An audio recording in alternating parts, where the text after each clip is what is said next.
دوسرا مسئلہ ہے مسئلہ امامت۔ جان لو کہ روافض کا عقیدہ امامت یہ توحید خداوندی کے بھی منافی ہے اور ختم نبوت کے بھی منافی ہے۔ روافض نے جو عقیدہ امامت کا تصور پیش کیا ہے، یہ تصور، یہ نظریہ توحید خداوندی کے بھی خلاف ہے اور ختم نبوت کے بھی خلاف ہے۔ مثلا انہوں نے 12 امام مقرر کیے ہیں، حضرت علی کو اول امام اور مہدی کو آخری امام مانتے ہیں۔ مثلا وہ کہتے ہیں کہ 12 اماموں میں سے پہلا امام حضرت علی، دوسرا اس کا بیٹا حضرت حسن، تیسرا اس کا بیٹا یعنی علی کا بیٹا حسین، چوتھا حسین کا بیٹا امام زین العابدین، پھر اس کا بیٹا محمد باقر، اس کا بیٹا جعفر صادق، اس کا بیٹا موسیٰ کاظم، اس کا بیٹا علی رضا، اس کا بیٹا محمد تقی، اس کا بیٹا علی نقی، اس کا بیٹا حسن عسکری، اور پھر اس کا بیٹا۔ ان کا عقیدہ یہ ہے کہ یہ 12 اپنے اپنے دور کے امام تھے، یہ 12 اپنے اپنے دور کے امام تھے۔ چند دن پہلے میں ایک ساتھی کے ساتھ بیٹھا ہوا تھا تو انٹرنیٹ پر ایک کلپ آ گئی، اس پر ایک سنی نے ایک رافضی کو فون کیا ہے، اس کو کہا کہ حضرت مجھے آپ یہ بتائیں کہ آپ کے کتنے امام ہیں؟ اس نے کہا 12۔ کہا کہ پھر معاشر کے میدان میں آپ کس کے ساتھ اٹھو گے ان 12 میں سے؟ تو کہا کہ ہم اپنے زمانے کے امام یعنی مہدی کے ساتھ اٹھیں گے، کیونکہ یوم ندعو کل اناس بامامہم، اس امام سے مراد ان کے یہاں کیا ہے؟ یہی 12 امام، کہ قیامت کے دن ہم لوگوں کو ان کے امام کے ساتھ بلائیں گے، حالانکہ مراد ہے کہ ان کے اعمال نامے کے ساتھ بلائیں گے، لیکن ان کا نظریہ یہ ہے کہ ان کے امام کے ساتھ بلائیں گے۔ کیا مطلب؟ ان 12 میں سے کسی کے ساتھ بھی، ہر کسی کو اپنے زمانے والے امام کے ساتھ بلایا جائے گا۔ تو ہمارے سنی مولوی صاحب نے اس سے پوچھا کہ مجھے یہ بتاؤ کہ جب قیامت کے دن اعلان ہوگا ہاں بھائی علی کے متبعین آ جائے، تو اس وقت آپ آؤ گے یا نہیں آؤ گے؟ نہیں سمجھو بات۔ تو آگے سے وہ گالیاں نکالنے لگا، ایسے تیسے ویسے، جی تو کیسی باتیں کر رہا ہے؟ علی تو ہمارا امام ہے۔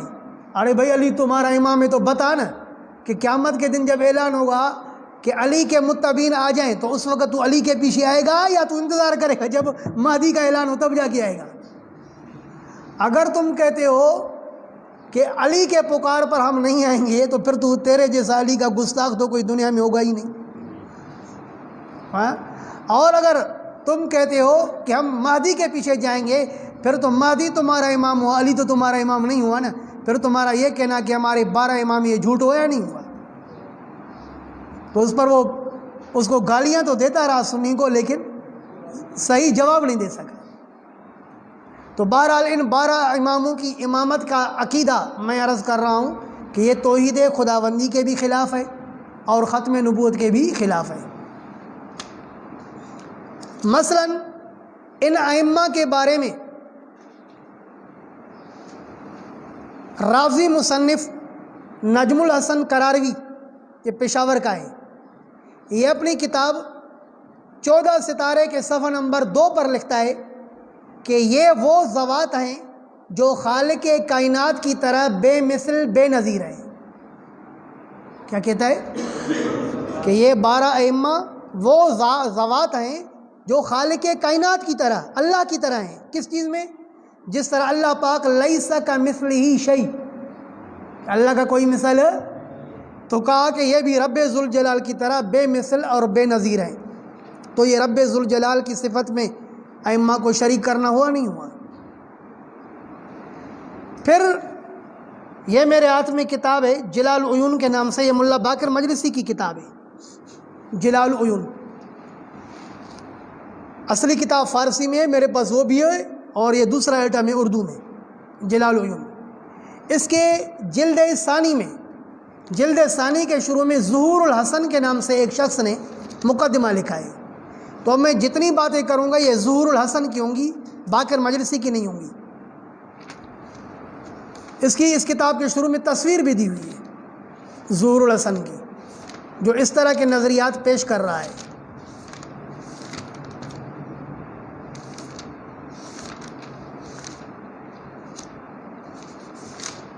یہ دیکھیے، یہ ان کا ہے سید ظہور الحسن.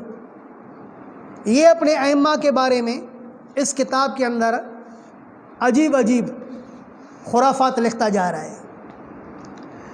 لکھتا ہے جیسے خدا سن رہا ہے یہ سن رہے ہیں. کیا کہتا ہے؟ جیسے خدا سن رہا ہے یہ سن رہے ہیں، جیسے وہ ہر جگہ ہے ویسے یہ ہر جگہ ہے. صفحہ نمبر 80 پر. پھر کہتا ہے کہ شیعہ علماء نے اس پر اتفاق کیا ہے کہ محمد و آل محمد علیہ السلام ہر جگہ حاضر و ناظر ہیں. محمد علیہ السلام اور آل محمد ہر جگہ حاضر و ناظر ہیں، اور یہ ان کی صفت ہے نہ خدا کی صفت ہے. حاضر ناظر ہونا کیا کہتے ہیں؟ کس کی صفت ہے؟ یہ محمد صلی اللہ علیہ وسلم اور آل محمد کی صفت ہے. حاضر ناظر ہونا یہ اللہ پاک کی صفت نہیں ہے. جیسے مولوی احمد یار گجراتی بریلیوں کا ایک بہت بڑا مولوی گزرا ہے، اس نے اپنی کتاب جا الحق میں لکھا ہے کہ ہر جگہ ہر جگہ میں حاضر ناظر ہونا یہ اللہ کی شان نہیں ہے، یہ تو رسول اللہ صلی اللہ علیہ وسلم کی شان ہے. تو یہ بھی وہی بات کر رہا ہے کہ حاضر ناظر ہونا یہ اللہ پاک کی صفت نہیں ہے، بلکہ کس کی صفت ہے؟ یہ تو آپ صلی اللہ علیہ وسلم کی صفت ہے اور آل محمد کی صفت ہے. وہ صرف آپ علیہ السلام کی صفت بتا رہا ہے اور یہ 2 قدم آگے بڑھ کے کیا کہتا ہے؟ آل محمد کی صفت ہے، اللہ کی صفت نہیں ہے. کیوں؟ کہتے ہیں کہ ناظر کی معنی ہے دیکھنے والا. تو آدمی دیکھتا تو آنکھ کے ذریعے ہے نا. اگر ہم کہیں کہ اللہ پاک ناظر ہے پھر تو اللہ کی آنکھ ثابت ہو جائے گی. حاضر ہوتا ہے آدمی جسم کے ساتھ. اگر ہم کہیں کہ اللہ پاک حاضر ہو گیا پھر تو اللہ پاک کے لیے جسم ثابت ہو جائے گا نا، جبکہ اللہ پاک جسم سے پاک ہے. لہذا اللہ پاک کو حاضر ناظر کہنا ناجائز ہے. یہ بریلیوں کی تقریر ہے اور اسی کی بھی تقریر ہے. تو میں ان سے کہتا ہوں کہ پھر اللہ پاک کو سمیع بصیر بھی نہیں کہو، کیونکہ اگر اللہ پاک کو سمیع کہو گے اللہ پاک کے کان ثابت ہو جائیں گے، بصیر کہو گے تو آنکھ ثابت ہو جائے گی. نہیں سمجھے ہو بات. حالانکہ قرآن کہتا ہے سمیع بصیرہ، اللہ پاک سمیع بھی اور بصیر بھی ہے. تو پتہ چلا کہ وہ الفاظ جو خالق کے لیے استعمال ہوتے ہیں، جب وہ الفاظ مخلوق کے لیے استعمال ہوتے ہیں تو معنی اور ہوتا ہے، خالق کے لیے معنی اور ہوتا ہے. مخلوق فجعلناہ سمیعا بصیرا، اللہ پاک فرماتے ہیں ہم نے انسان کو بھی سمیع بصیر بنایا. تو انسان بھی سمیع بصیر ہے، لیکن معنی کیا ہے؟ سمیع ہے کان کے ذریعے، بصیر ہے آنکھ کے ذریعے. لیکن اللہ پاک سمیع اور بصیر ہے جس طرح کے کما ہوا شان ہو، جیسے اللہ کے شان کے لائق ہے. تو جس طرح سمیع بصیر کہنے سے اللہ پاک کے نہ کان ثابت ہوں گے نہ آنکھ ثابت ہوگی، اسی طرح رب ذوالجلال کو حاضر اور ناظر کہنے سے نہ اللہ کا جسم ثابت ہوگا نہ آنکھ ثابت ہوگی. تو ان الفاظ کے اطلاق میں کوئی برائی نہیں. رسول اللہ صلی اللہ علیہ وسلم کی حدیث ہے مشکات المصابیح میں، ناظر کیف تعملون، اللہ تمہیں زمین میں خلیفہ بنائے گا، فناظر کیف تعملون، اللہ دیکھے گا کہ تم کس طرح عمل کرتے ہو. تو اللہ کے رسول نے اللہ کی ذات پر ناظر کا اطلاق فرمایا ہے. تو بہرحال یہ لوگ اپنے ائمہ کو رب ذوالجلال کی صفت حاضر اور ناظر میں شریک ٹھہراتے ہیں.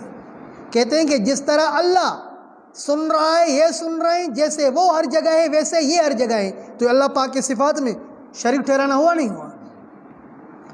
اور پھر کہتا ہے خداوند عالم کو نہ نیند آتی ہے اور نہ اونگ، اب محمد و آل محمد علیہ السلام کو پر بھی نیند آ جائے تو پھر یہ ذوات قدسہ مظہر صفات واجب الوجود نہیں رہ سکتے. صفحہ نمبر 69.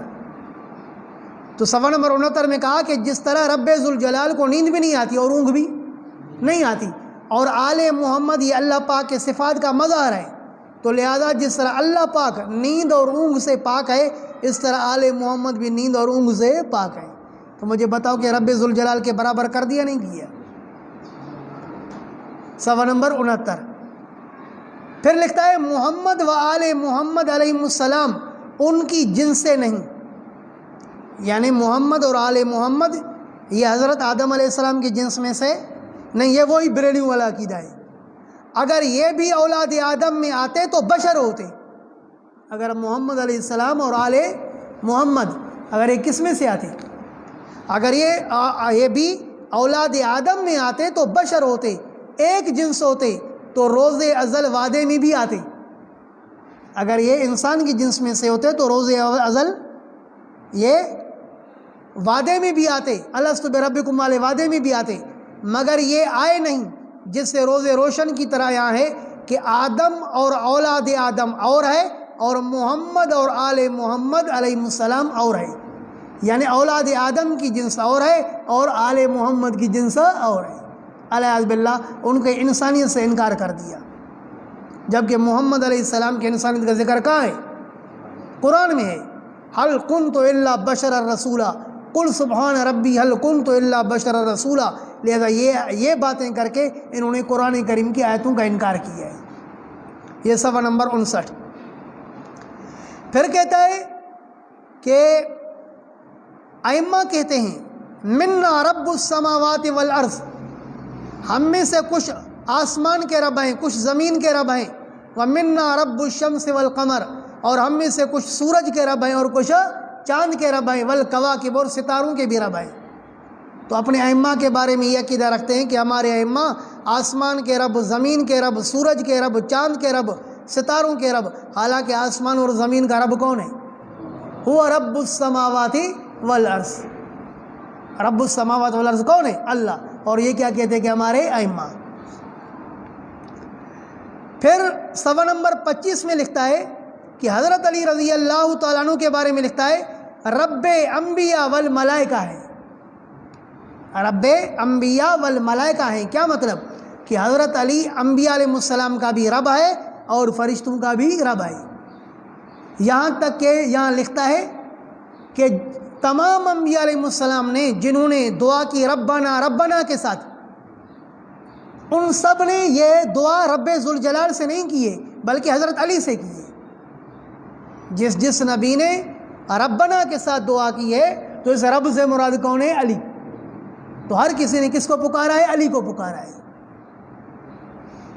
اور اپنے ائمہ کے بارے میں اصول کافی جلد 1 صفحہ نمبر 258 میں لکھتے ہیں ان الائمۃ یعلمون متی یموتون وانہم لا یموتون الا باختیارہم، کہ ائمہ کو یہ بھی پتہ ہوتا ہے کہ کب مریں گے اور یہ تب تک نہیں مرتے، لا یموتون الا باختیارہم، اور یہ نہیں مرتے ہیں مگر اپنے اختیار سے مرتے ہیں۔ اور یہ بھی اصول کافی جلد 1 صفحہ نمبر 260 میں یوں بھی لکھا ہے ان الائمۃ یعلمون علم ما کان وما یکون، کہ ائمہ ما کان وما یکون کا علم رکھتے ہیں، جیسے بریلوی کہتے ہیں نا کہ رسول اللہ صلی اللہ علیہ وسلم ما کان وما یکون کے ذرے ذرے کا علم رکھتے ہیں، تو یہ بھی کہتے ہیں کہ ائمہ ما کان وما یکون کا علم رکھتے ہیں۔ پھر یحلون ما یشاؤون ویحرمون ما یشاؤون، اصول کافی جلد 1 صفحہ نمبر 441، جس چیز کو چاہیں حلال کریں اور جس چیز کو چاہیں حرام کریں، حالانکہ حلال اور حرام کرنا کس کا کام ہے؟ اللہ کا۔ رسول اللہ صلی اللہ علیہ وسلم سے بھی اللہ پاک نے فرمایا لم تحرم ما احل اللہ، اے نبی جو چیز اللہ نے حلال کی ہے اس کو آپ کیوں حرام کرتے ہو؟ تو نبی علیہ الصلوۃ والسلام کو بھی حلال کو حرام کرنے کا اختیار نہیں ہے اور حرام کو حلال کرنے کا اختیار، اور یہ کیا کہتے ہیں کہ ہمارے ائمہ جو چیز چاہیں حلال کریں اور جو چیز چاہیں حرام کریں۔ بالآخر یہ اپنی اسی کتاب جلال العلوم کے مقدمے کے صفحہ نمبر 63 میں لکھتا ہے کہ ہمارے ائمہ کا فرمان ہے نحن مع اللہ حالات، کہ ہمارا کبھی اللہ کے ساتھ ایسا حال ہوتا ہے نحن فیہ ہوا، کہ ہم اس وقت اللہ بن جاتے ہیں، وہو فیہ نحن، اور وہ اللہ ان اوقات میں ہم بن جاتے ہیں۔ ہمارا اللہ کے ساتھ ایسا وقت بھی ہوتا ہے کہ ایک وقت میں ہم اللہ بن جاتے ہیں اور اللہ ہم بن جاتا ہے۔ بات سمجھ میں آئی یا نہیں ہے؟ اب مجھے بتاؤ کہ یہ جو ان کا امامت کا عقیدہ ہے یہ توحید باری تعالیٰ کے منافی ہے یا نہیں ہے؟ اور پھر ان کا یہ عقیدہ میں عرض کر رہا ہوں کہ عقیدہ ختم نبوت کے بھی منافی ہے۔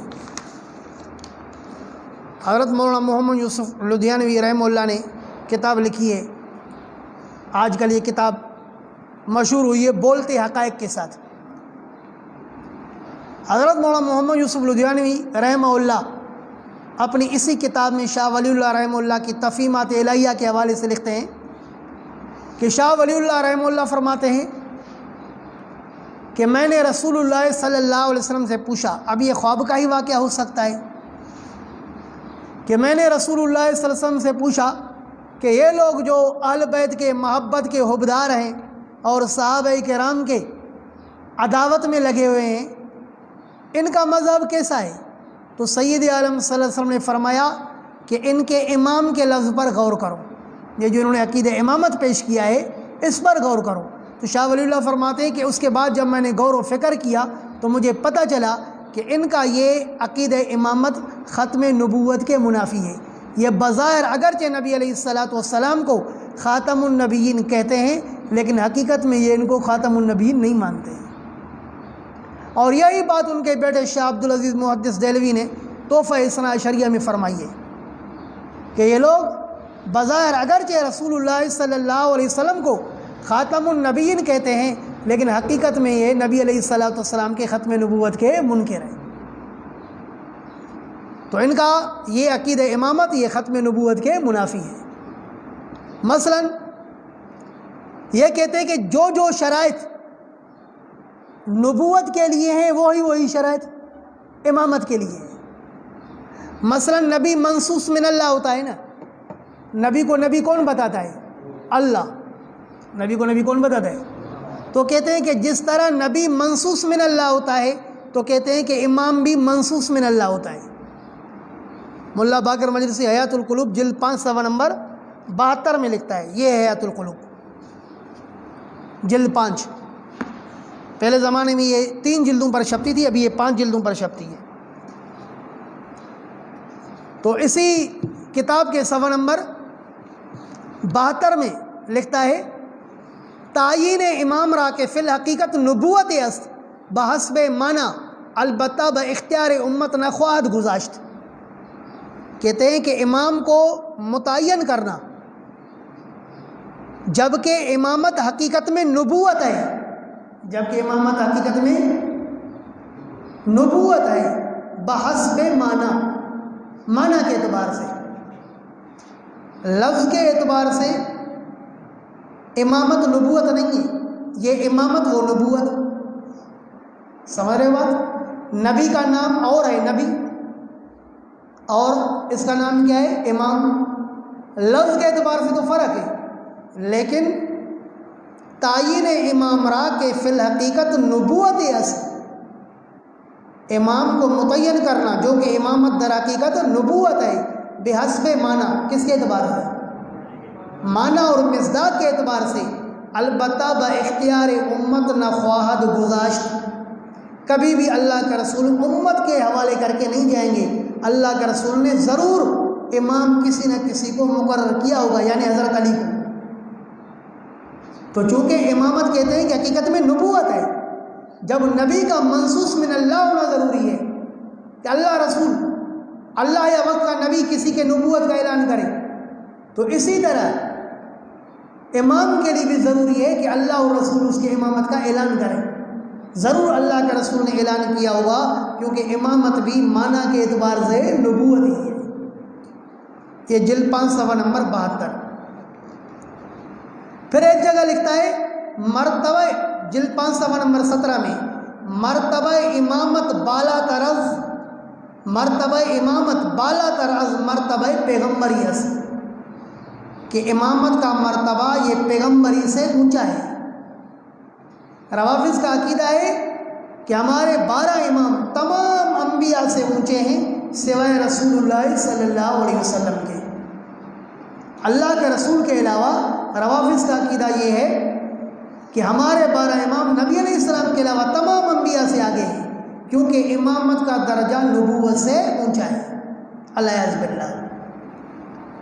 اور پھر یہی باقر مجلسی اسی کتاب کے جلد 5 صفحہ نمبر 64 پر لکھتا ہے،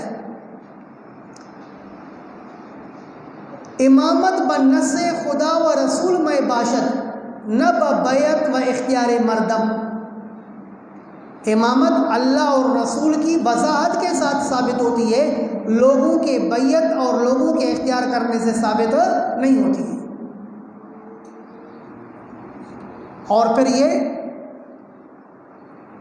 صفحہ نمبر 18 پر لکھتا ہے، حقیقت کے در کمالات و شرائط و صفات فرق میان پیغمبر و امام نیست. حق بات یہ ہے کہ کمالات میں، شرائط میں اور صفات میں انبیاء اور امام میں کوئی فرق نہیں ہے.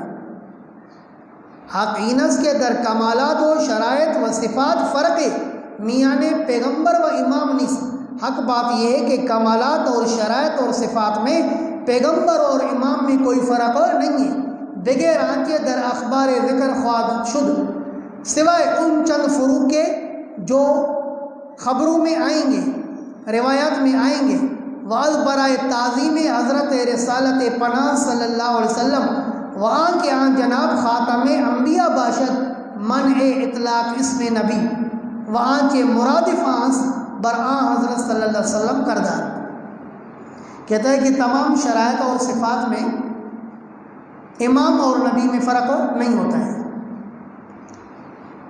لیکن چونکہ رسول اللہ صلی اللہ علیہ وسلم کے لیے قرآن میں خاتم الانبیاء کا لفظ ثابت ہے کہ نبی علیہ السلام خاتم النبیین ہے، تو اب کسی اور پر نبی یا نبی جیسے لفظ یعنی رسول کا اطلاق نہیں ہوگا، صرف رسول اللہ صلی اللہ علیہ وسلم کی تعظیم کی وجہ سے، ورنہ حقیقت میں کوئی فرق نہیں ہے. حقیقت میں رسول اور امام میں یا نبی اور امام میں کوئی فرق نہیں ہے، لیکن اس پر رسول اور نبی کا صرف اطلاق نہیں ہوگا. اس کو رسول اور نبی صرف زبان سے نہیں کہیں گے. کیوں نہیں کہیں گے؟ اس لیے کہ اس میں نبی علیہ السلام کے تعظیم کی مخالفت ہو جائے گی، کیونکہ نبی کی تعظیم میں لفظ وارد ہوا ہے خاتم الانبیاء، تو آپ علیہ السلام پر خاتم الانبیاء کے اطلاق کی وجہ سے کسی پر نبی کا اطلاق تو نہیں ہوگا، لیکن معنی اور مصداق کے اعتبار سے نبی اور امام میں کوئی فرق نہیں ہے. بات سمجھ میں آئی ہے؟ اور اسی بادر مجلسی کی ایک کتاب ہے بہار الانوار کے نام سے.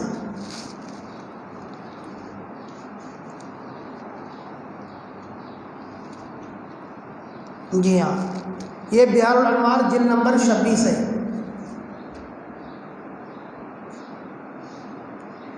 یہ باقر مجلسی اپنی کتاب، یہ حیات القلوب BC کی کتاب تھی نا، اب اس کی بہار الانوار جلد 26 صفحہ نمبر 82 ہے.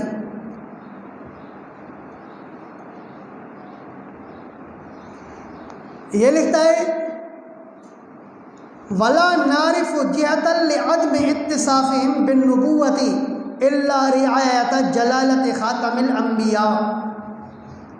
کہتا ہے کہ ہم ائمہ کے لیے نبوت کے ساتھ موصوف ہونے کی اور کوئی وجہ نہیں پاتے ہیں، مگر یہی وجہ ہے کہ نبی علیہ السلام کے خاتم الانبیاء کے جلالت کا خیال رکھتے ہیں. بس نبی علیہ السلام کے خاتم الانبیاء ہونے کے جلالت اور تعظیم کا خیال رکھتے ہوئے ہم اپنے انبیاء کو نبی سے موصوف نہیں کرتے ہیں، ورنہ تو ولا یصل عقولنا الی فرق بین بین النبوۃ والامامۃ، ورنہ تو ہماری عقل نبوت اور امامت میں فرق تک نہیں پہنچتی ہے. آپ کو پتہ ہے کہ یہ دن کا کتنا بڑا مولوی ہے، اس کی یہ کتاب 110 جلدوں پر مشتمل ہے. اتنا بڑا مولوی ہو کر کے کہتا ہے کہ میری عقل نبوت اور امامت کے فرق کی طرف جا ہی نہیں رہی ہے، یعنی میرا عقل یہ کام کرتا ہے کہ نبی اور امام میں کوئی فرق نہیں ہے، صرف وہ نبی کا اطلاق نہیں ہوگا، وہ نبی علیہ السلام کی عظمت کی وجہ سے. اس کی مثال آپ یوں سمجھیں کہ میرے 5-8 اساتذہ بیٹھے ہوئے ہیں، بڑے بڑے اساتذہ ہیں اور ایک میرے چھوٹے استاد ہیں. تو بڑے اساتذہ کے موجودگی کی کی وجہ سے میں معاملات میں بڑے استاد کو ذرا ترجیح دیتا ہوں، یہاں تک کہ بڑوں کی تعظیم کی وجہ سے میں اس چھوٹے کو استاد نہیں کہہ رہا ہوں۔ سمجھتا ہوں کہ جس طرح وہ میرے بڑے اساتذہ ہیں، یہ بھی استاد ہیں، لیکن ان کی تعظیم کی وجہ سے میں اس پر استاد کا اطلاق نہیں کرتا ہوں ان کے سامنے۔ بات سمجھ میں نہیں آ رہی، لیکن استاد مانتا ہوں۔ اطلاق سے کیا مانے ہیں؟ بڑوں کی تعظیم۔ تو یہ بھی اپنے ائمہ کو نبی مانتے ہیں اور سمجھتے ہیں، صرف نبی کا اطلاق نہیں کرتے ہیں، کس وجہ سے کہ نبی علیہ السلام کو برا نہ لگے۔ بات سمجھ میں یہ نہیں۔ تو جانب سے بتاؤ، جب قادیانیوں نے نبی علیہ السلام کے بعد ایک کو نبی مانا تو تمام مسلمانوں نے ان کو کیا کہا آپ کو معلوم ہے۔ تو جو نبی علیہ السلام کے بعد 12 اماموں کی صورت میں 12 نبیوں کو مانیں گے، تو مجھے بتاؤ کہ کیا یہ ختم نبوت کے منکر نہیں ہوں گے؟ تو جان لو کہ ان کا یہ جو عقیدہ امامت ہے یہ ختم نبوت کے بھی منافی ہے اور توحید باری تعالیٰ کے بھی منافی ہے۔ پھر انہوں نے اس عقیدے کو اتنا تو عام بنا دیا کہ اس امامت کے عقیدے کو انہوں نے کلمے میں بھی داخل کیا۔ کلمہ پڑھا، لا الہ الا اللہ محمد الرسول اللہ علی ولی اللہ وصی رسول اللہ و خلیفۃ بلا فصل۔ کلمے کے اندر جھوٹ داخل کر دیا، کلمے کے اندر جھوٹ داخل کر دیا، کیونکہ عقیدہ امامت کا اسلام میں کوئی تصور نہیں جس عقیدہ امامت کا یہ نظریہ پیش کر رہے ہیں۔ یہ جو روافظ کی کتاب ہے نا، اصل الشیعۃ و اصولها، محمد حسین آل کاشف الغطاء، اس نے جب وہ ایمانیات لکھے ہیں، توحید، نبوت، امامت، عدل اور قیامت، تو اس نے توحید کے بارے میں آیتیں لکھی، نبوت کے ماننے کے بارے میں آیتیں لکھی، آخرت کے ماننے کے بارے میں قرآن کی آیتیں لکھی، لیکن جب امامت کی تفصیل کی تو امامت کے تفصیل میں کوئی آیت نہیں لائی، بلکہ کہا اما الامامیہ زادوا رکنا خامسا۔ جہاں تک تعلق امامت کا ہے تو ہمارے امامیہ نے زادوا رکنا خامسا، 5واں رکن بڑھایا ہے۔ نہیں آ رہی بات سمجھ؟ کہا کہ اللہ پر ایمان، رسولوں پر ایمان، آخرت پر ایمان، اس پر تو قرآن کی آیتیں دلیل ہیں، لیکن جب امامت کی بات آئی تو اس پر قرآن کی کوئی آیت ذکر نہیں کی، بلکہ کیا کہا کہ امامیہ نے یہ 5واں رکن بڑھایا ہے۔ اور آپ کو پتہ ہے کس کے کہنے پہ بڑھایا ہے؟ عبداللہ بن سبا یہودی کے کہنے پر۔ کس کے کہنے پہ بڑھایا ہے؟ روافظ کی ایک کتاب ہے رجال کشی کے نام سے، اسی کتاب کی تہذیب کی ہے محمد بن اسد توسی متوفہ 460 نے۔ اس نے اس کتاب کی تہذیب کر کے اور پھر اس کو نثر لکھا ہے، اس کا نام لکھا ہے معرفت و اختیار الرجال۔ اس میں لکھتا ہے کہ عبداللہ بن سبا یہودی کان یہودیا فاسلم ووالا علیا، کہ عبداللہ بن سبا یہ یہودی تھا، اس نے بظاہر اسلام قبول کیا اور حضرت علی کے محبت کی دعویٰ کی، اور کہا وَهُوَ أَوَّلُ مَنْ فَرَضَ إِمَارَةَ امیر المومنین، من فرض امامت امیر المومنین۔ کہتا ہے کہ عبداللہ بن سبا یہودی یہ پہلا شخص ہے جس نے حضرت علی رضی اللہ تعالیٰ عنہ کے امامت کو فرض قرار دیا، کہ جو علی کی امامت نہیں مانے گا وہ کافر ہو جائے گا، علی کی امامت کو ماننا فرض ہے۔ تو سب سے پہلے عقیدہ امامت کو وجود دینے والا کون تھا؟ عبداللہ بن سبا یہودی۔ تو اس عقیدے کو وجود عبداللہ بن سبا یہودی نے دیا، اور اس کے کہنے پر روافظ نے اپنے ایمانیات میں بڑھایا۔ تو اس عقیدے کا ذکر نہ قرآن میں ہے نہ حدیث میں ہے، حدیث متواترہ میں۔ انہوں نے اپنے طرف سے یہ عقیدہ گھڑا اور اس عقیدے کو لوگوں پر مسلط کرنے کے لیے کلمے میں بھی ڈال دیا اور اذان میں بھی ڈال دیا، تاکہ کسی طرح اس عقیدے کی پرچار ہو اور لوگ اسے مانوس ہو جائیں، لیکن حقیقت چھپ نہیں سکتی۔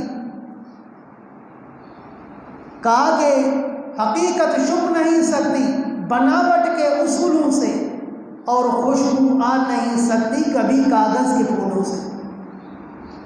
انہوں نے حقیقت پر پردہ ڈالنے کے لیے کلمے کے اندر بھی امامت کا اعلان کیا، اذان کے اندر بھی امامت کا اعلان کیا، لیکن الحمدللہ مومنین نے آج تک اس کو قبول نہیں کیا، جتنا بھی زور لگائے۔ آپ نے سنی ہوگی اذان میں کتنا زور لگاتے ہیں، جب یہ لفظ آتا ہے نا وَخَلِيفَتُهُ بِالْفَصْلِ، نہیں سنا ہے کبھی؟ اس پر حد درجے کا زور لگاتے ہیں جھوٹ کو سچ ثابت کرنے کے لیے، لیکن کبھی ثابت نہیں ہو سکے گا۔ تو کلمے میں جھوٹ، اذان میں جھوٹ، یہی تو وجہ ہے کہ ان کے جو منصف رافضیوں کے سلف صالحین گزرے ہیں، انہوں نے ان الفاظ کو لعنت کی وجہ قرار دی ہے۔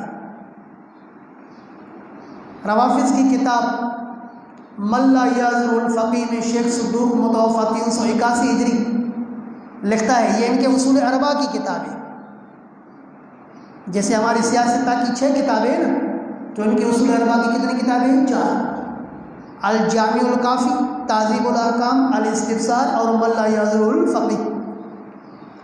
تو اس چوتھی کتاب ملا یازر الفقی میں شیخ صدوق لکھتا ہے، پہلے اذان لکھتا ہے، اس اذان کے اندر اشہد ان علی ولی اللہ وصی رسول اللہ و خلیفۃ بلا فصل کا کوئی تذکرہ نہیں ہے۔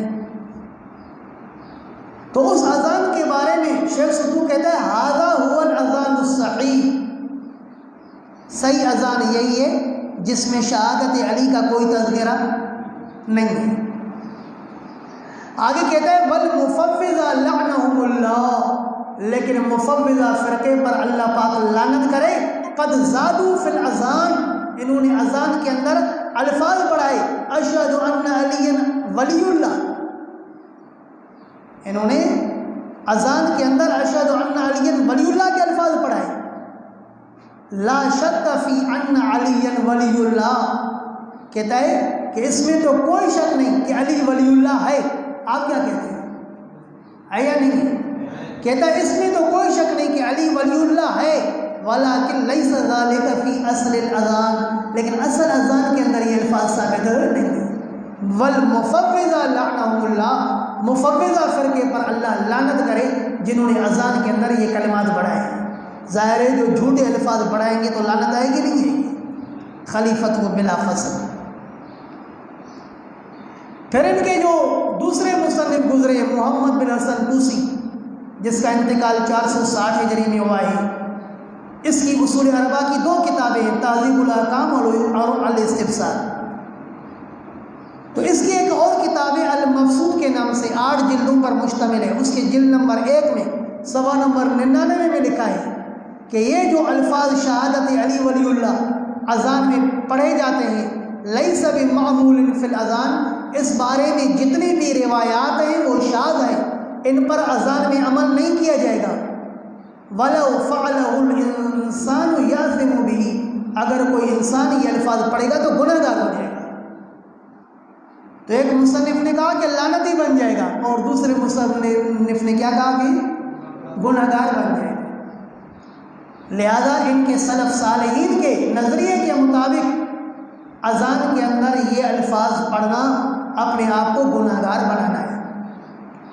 تو میں کہتا ہوں یہی حال ان کے کلمے کا ہے، نہ ان کا اذان اپنی کتابوں سے ثابت ہے اور نہ ان کا کلمہ ان کی کتابوں سے ثابت ہے۔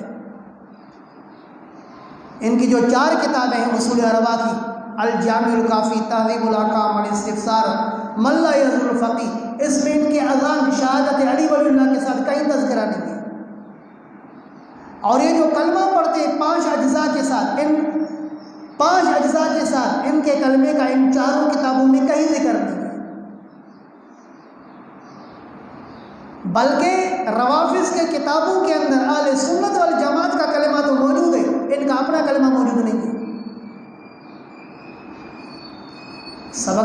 ہوتا ہے؟ 4 بجے. ابھی کتنا ٹائم ہو گیا؟ اس کا مطلب کہ پھر ختم کریں.